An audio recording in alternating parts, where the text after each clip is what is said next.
The Cat Who Ruined Thanksgiving by Sharita Pope. Chapter 1. Ominous Happenings. Get down, cat!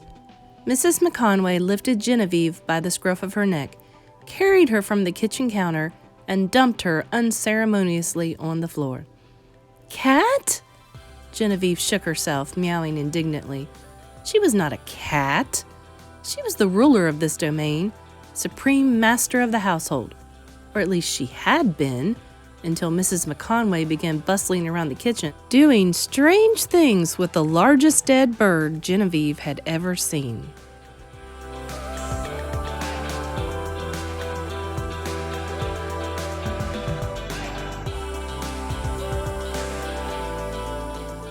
Out, cat, Mrs. McConway said, nudging Genevieve with her foot.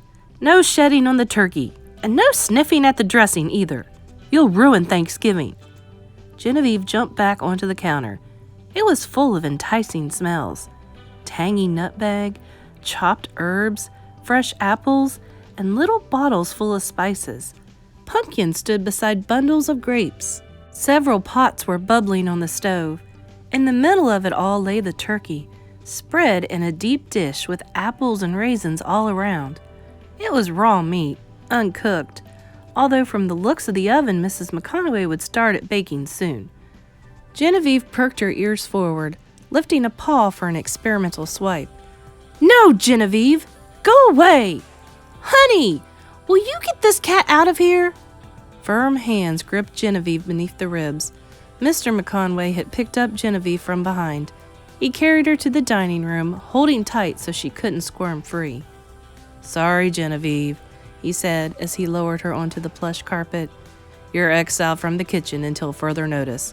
Can't have you leaving paw prints in the pies, now can we? He bent down to scratch Genevieve's ears, but Genevieve was not in the mood. With all the excitement in the kitchen, Mrs. McConway had forgotten to put out Genevieve's morning milk. Genevieve was hungry and annoyed, and so when Mr. McConway's fingers came close, she swiped at them with her claws. Ow! Mr. McConway said, pulling his hand back. 3 red, angry scratches appeared on his knuckles. Dumb cat! Do you want to ruin my Thanksgiving? He stomped toward the bathroom to get a bandage. Genevieve dropped her ears. She hadn't meant to hurt him. He'd just gotten too close when she was in a bad mood. It was hard to be the family cat when people didn't put your milk out on schedule. She jumped to her favorite windowsill, planning to take a sunny nap on the pillow the McConways kept there for her. But here, too, something was different. Her pillow was gone. Vanished, without a trace. In its place stood a funny, curved basket filled with corn husks and miniature pumpkins.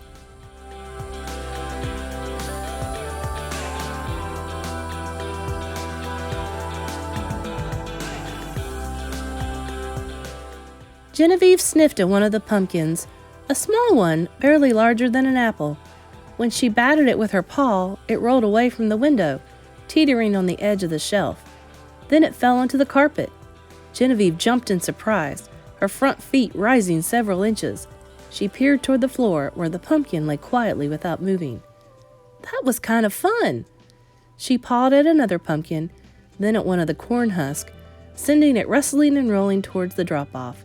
She had just decided that this might not be such a bad day after all, when a fluffy sofa pillow sailed across the room and bonked her in the nose.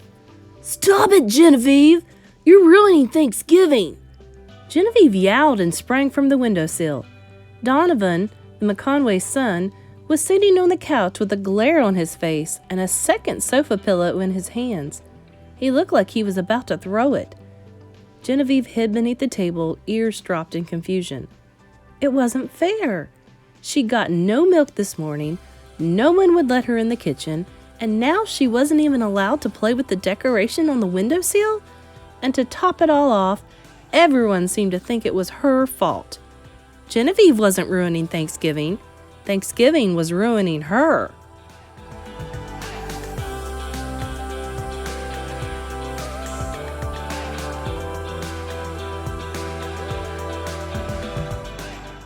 She She slunk between the chair legs, watching to be sure Donovan didn't throw another pillow.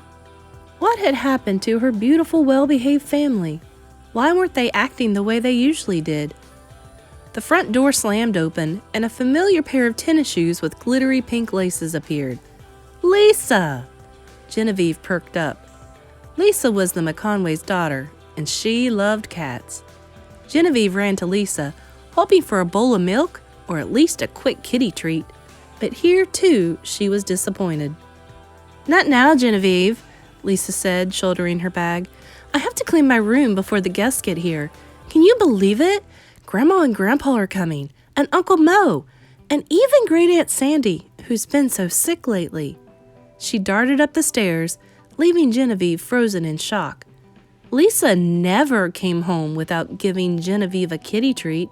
It simply wasn't done. But now, in the space of an hour, every single member of the family had rejected her.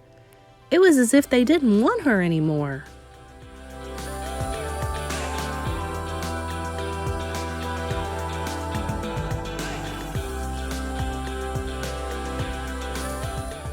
Genevieve paced around the room, confused and frustrated.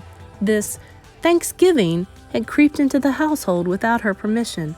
No one had told her it was coming. No one had asked if she approved. And now all of her humans, people who ought to spend their time bringing her milk and fluffing her pillow, were obsessed with cooking food and sweeping floors and telling her to stay out of the way. Didn't they realize what they were doing? Didn't they know that cats were more important than giant turkeys? Genevieve's stomach growled. She was headed back toward the kitchen, and the lingering chance that someone would remember to fill her milk bowl, when Mrs. McConway's voice rang out with the most dreaded of phrases. Lisa, dear, would you put that cat out in the yard? She's been nothing but trouble all morning.